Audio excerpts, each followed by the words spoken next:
26-এর মামলা কি? কেন মারামারি হলেই সবাই 26-এর মামলা করতে চায়? দণ্ডবিধির 326 ধারা মামলাকে আমরা 26-এর মামলা বলে থাকি।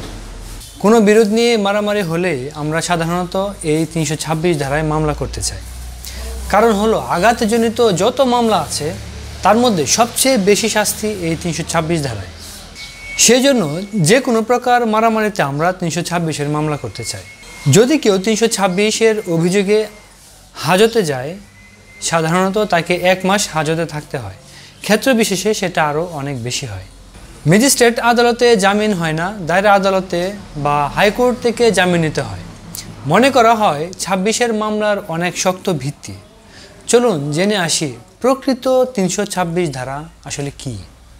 326 ধারার মামলা হলো স্বেচ্ছাকৃতভাবে মারাত্মক অস্ত্রের মাধ্যমে গুরুতর আঘাত দান করলে 326-এর ধারায় সর্বোচ্চ শাস্তি যাবজ্জীবন কারাদণ্ড বা 10 বছর পর্যন্ত শাস্তিযোগ্য হতে পারে এবং সাথে অর্থদণ্ডেও দণ্ডিত হবে। এখন জানার বিষয় হলো গুরুতর আঘাতটা আসলে কি। ধারা 320-এ গুরুতর আঘাত সম্পর্কে বলা হয়েছে। এখানে 8টি আঘাতকে গুরুতর আঘাত হিসেবে গণ্য করা হয়।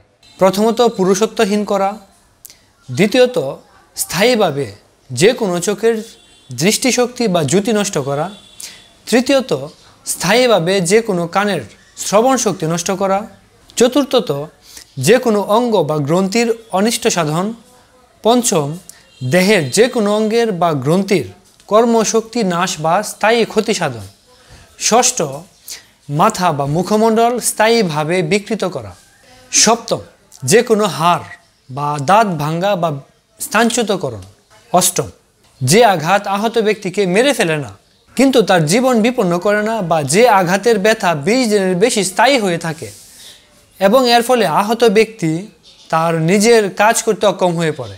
এখন গুরুতর আঘাত যদি মারাত্মক অস্ত্র দ্বারা না হয় তাহলে তার শাস্তি কীরূপ হয় সেটা বলা হয়েছে 325 ধারায়।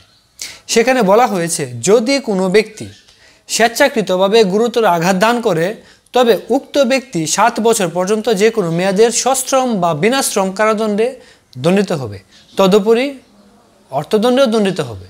এখন আমি একটা কথা বলি, যদি গুরুতর আঘাত মারাত্মক অস্ত্রের মাধ্যমেও না হয় তবু আমরা চাই ডাক্তার যেন লিখে দেয় আঘাত অস্ত্রের মাধ্যমে হয়েছে। আচ্ছা চলুন এই সম্পর্কিত একটি উদাহরণ দেখে আসি। রিয়াজ আর তার প্রতিবেশী কাদেরের মধ্যে ছোটোখাটো একটা জমি নিয়ে বিরোধ ছিল বহুদিনের। প্রথমে কথার লড়াই, তারপর সেটা ধীরে ধীরে গড়ালো ঝগড়ায়।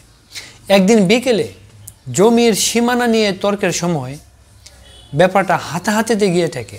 কাদের একটা লোহার রড হাতে তুলে নেয় আর রিয়াজের মাথায় আঘাত করে। আঘাতটি গুরুতর ছিল, রক্তক্ষরণ শুরু হয়। স্থানীয় লোকজন এসে পরিস্থিতি সামাল দেয়। রিয়াজের পরিবার তাকে দ্রুত হাসপাতালে নিয়ে যায়। ডাক্তার তার মাথায় 8টি সেলাই দেয়। সেই সাথে পুলিশে অভিযোগ দায়ের করা হয়। অভিযোগপত্রে রিয়াজের পরিবার জানায় যে কাদের তাকে মারাত্মক অস্ত্র দিয়ে গুরুতর আঘাত করেছে। পুলিশ তদন্ত শুরু করে এবং মামলাটি দণ্ডবিধি 326 ধারায় নথিভুক্ত করে। কারণ অভিযোগ ছিল যে আঘাত মারাত্মক অস্ত্রের মাধ্যমে গুরুতর ক্ষতি করেছে। পুলিশ যখন ঘটনাস্থল এবং হাসপাতালের মেডিকেল রিপোর্ট পরীক্ষা করে তখন একটি সমস্যার উদ্ভব হয়।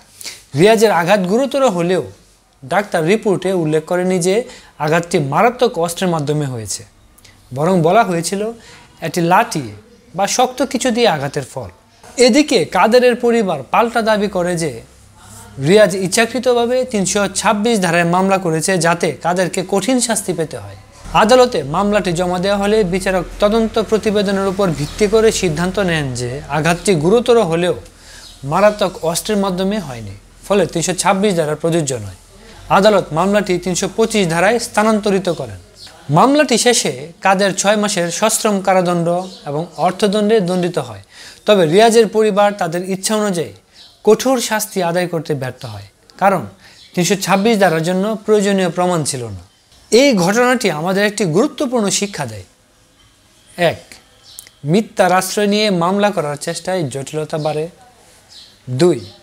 সঠিক তথ্য ও প্রমাণের ভিত্তিতেই মামলা করতে হবে। 3. 326 ধারার মতো গুরুতর অভিযোগ করতে হলে প্রকৃতপক্ষে মারাত্মক অস্ত্র এবং গুরুতর আঘাতের সঠিক প্রমাণ থাকা অপরিহার্য। প্রকৃতপক্ষে 325 ধারাকে 326 ধারা করতে গিয়ে আমরা মিথ্যার আশ্রয় নিই, যার কারণে বেশিরভাগ মামলায় চূড়ান্ত পর্যায়ে পর্যন্ত যায় না। মিথ্যার আশ্রয় না নিয়ে প্রকৃত মামলা করাই শ্রেয়। ধন্যবাদ সবাইকে, সবাই খুব ভালো থাকবেন। আর এই ভিডিওটি যদি ভালো লেগে থাকে আপনাদের, তাহলে অবশ্যই লাইক এবং কমেন্টস করে আপনাদের মতামত জানাবেন। আর অবশ্যই সাবস্ক্রাইব করতে ভুলবেন না। ধন্যবাদ সবাইকে।